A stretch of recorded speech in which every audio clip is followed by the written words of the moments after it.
जी हाँ नाज़रीन, drama serial Chaalbaaz की नेक्स्ट आने वाली एपिसोड में आप देखेंगे कि अब इधर अनाया ने भी सोच लिया है कि वो आयज़ा का ख्याल बिल्कुल नहीं करेगी और उससे बदला ज़रूर लेगी। इधर आप देखेंगे कि सब एक साथ शॉपिंग पर बहुत ज़्यादा हंसी खुशी होंगे, लेकिन यहाँ पर भी अनाया का मुंह बना रहेगा, जिस पर ईशल कहेगी क्या बात है अनाया, तुम किसी भी चीज़ में बहुत ज़्यादा इंटरेस्ट नहीं ले रही हो। जिस पर कहेगी इनाया मैं बस ऐसी ही हूँ। जिस पर रोहान कहेगा ठीक है ना भाभी, आप शादी के बाद इसको बिल्कुल अपने जैसा कर लीजिएगा, क्योंकि मुझे तो आप और आशिर भाई की जोड़ी बहुत अच्छी लगती है, हर वक्त हंसते मुस्कुराते रहते हैं। लेकिन एक हमारी जोड़ी है कि जिसमें सिर्फ मैं ही हंसता रहता हूँ और अनाया है कि इसका मुंह ही बना रहता है। उधर आप देखेंगे कि आयज़ा इनाया के यूं अचानक अकेले घर आने पर गुस्सा होती है और कहती है कि तुम्हें क्या ज़रूरत है उन सबको वहीं पर छोड़कर आने की, तुम जानती हो कि तुम्हारी वजह से कितने परेशान हो रहे होंगे वो लोग, और जब ये बात असद और तायाबू को पता चलेगी तो उन लोगों को कितना बुरा लगेगा। जिस पर कहेगी अनाया मैंने तो आपसे पहले ही कहा था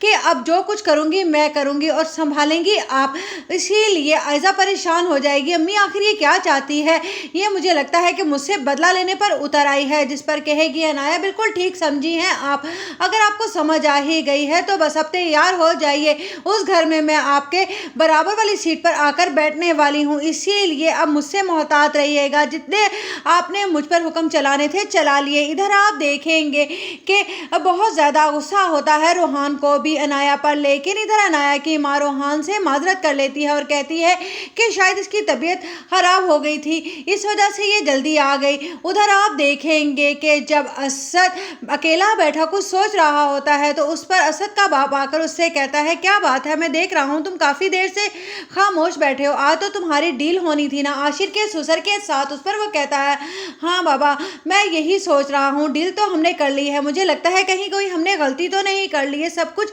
उन्होंने ईशल के नाम पर किया है और समझे तो मैंने डील ईशल के साथ की है। जिस पर वो कहेगा मैंने तो तुमसे पहले ही कहा था जो कुछ भी करना सोच कर करना, लेकिन तुम्हें तो एक इन्वेस्टर चाहिए था। चलो ठीक है, ईशल भी तो घर ही की बच्ची है, घर की बात घर में ही रह जाएगी। जिस पर कहेगा